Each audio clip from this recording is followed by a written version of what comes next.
Bueno chicos, buenas noches, mi nombre es Santiago Mendieta y vengo a hablarles sobre origen y evolución del castellano.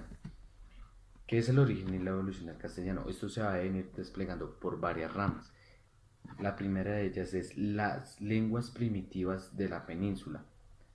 ¿Esto qué nos quiere decir? Los primeros habitantes de la península ibérica, de los que se tiene noticia, pueblos de diversas provincias hablaron lenguas también diversas aparte de los de su natalidad. Hablaron tres tipos de lenguas, que fueron las lenguas célticas, las lenguas ligures y las lenguas ibéricas, entre otras.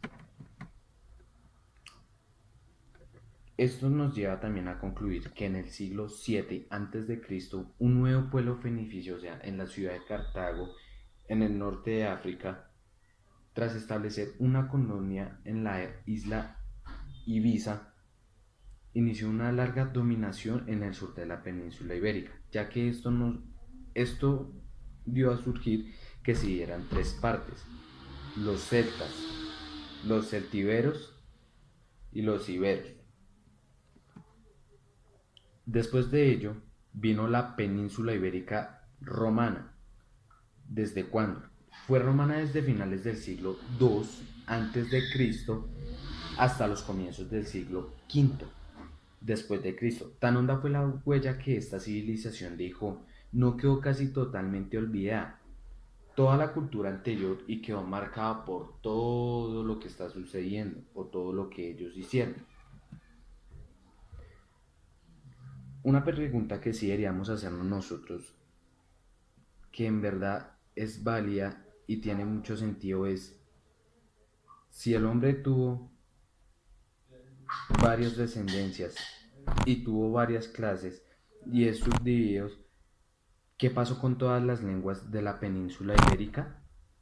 Antes de la dominación romana, y por ello llamamos pre-romas, solo una quedó en pie, ya ha llegado viva a nuestros días. Estas se llaman el euskera y el vascuence. O sea, son dos lenguas que aún siguen entre nosotros. Ellas no han dejado de influir algo sobre la lengua castellana. Las lenguas de la península ibérica en la actualidad que se mantienen vivas son el gallego, el castellano, y hay dos más que por el momento no sé cuáles son. ¿Cuáles eran las lenguas euskeras y vascuence? Como se las pronunciaba anteriormente, son dos lenguas que todavía se mantienen entre nosotros, que están vivas. El euskera viene de un país vasco-francés, que al igual que las demás lenguas regionales de Francia, ellas no gozan de la condición de la lengua oficial, ¿sí? Y es el único de los ámbitos territoriales en la lengua en el conocimiento y uso del euskera. Entre la población disminuye hoy en día. Mientras tanto que el vasco, euskera y vascuence son unas lenguas aisladas. No se ha podido establecer ninguna relación genérica entre ella y cualquier otra lengua del mundo. Ha habido algunos intentos de relacionarlos con el grupo de las lenguas del norte de África. O sea, entre nosotros todavía nosotros no tenemos la capacidad o no sabemos cómo utilizarlas, ya que han intentado con el norte de África, pero hasta el momento no se han podido.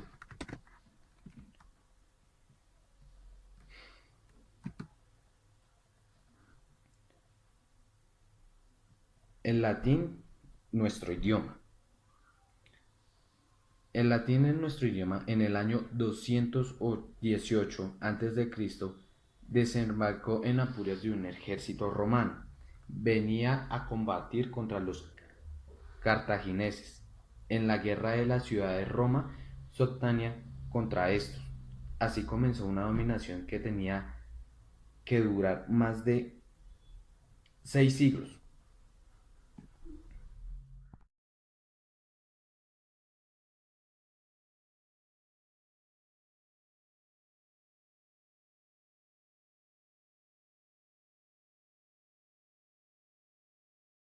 ya que esto nos lleva a subdividirlo en dos ramas: el latín culto y el latín vulgar.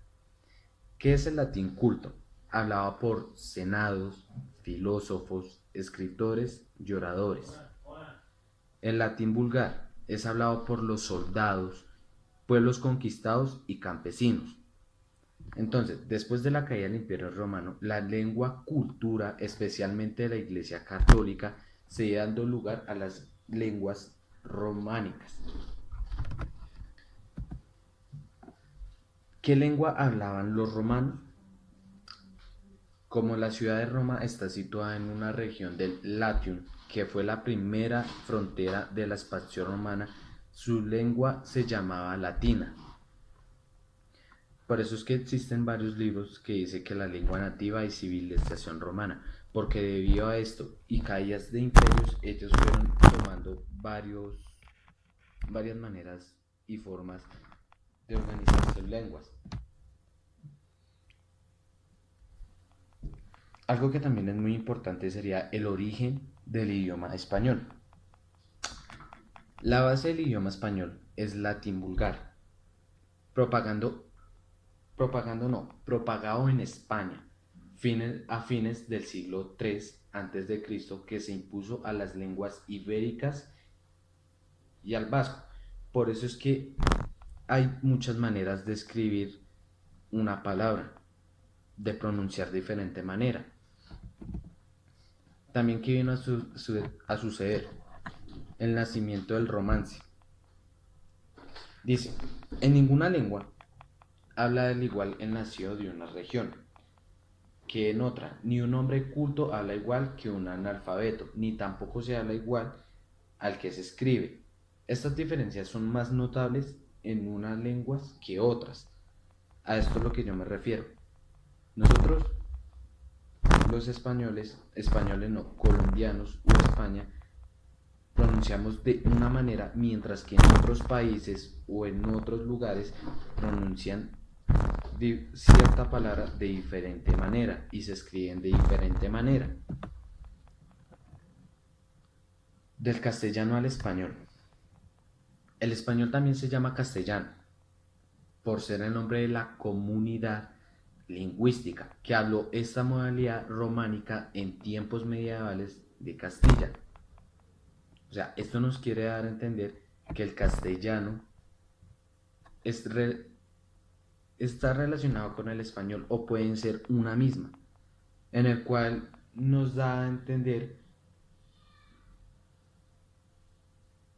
que, o sea, son lo mismo, no habría dicha diferencia entre ellos dos. Algo que también sería muy importante sería cómo creció cómo creció esto hasta llegar a una de las lenguas más grandes del mundo. O sea, acá la península ibérica fue desde tiempos que nosotros no teníamos en cuenta o no conocemos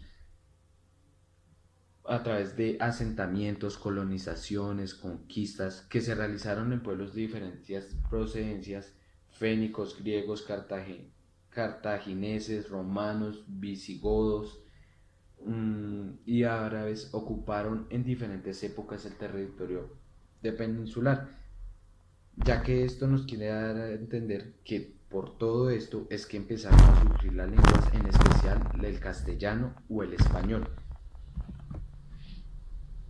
Bueno chicos, esto ha sido por hoy y gracias.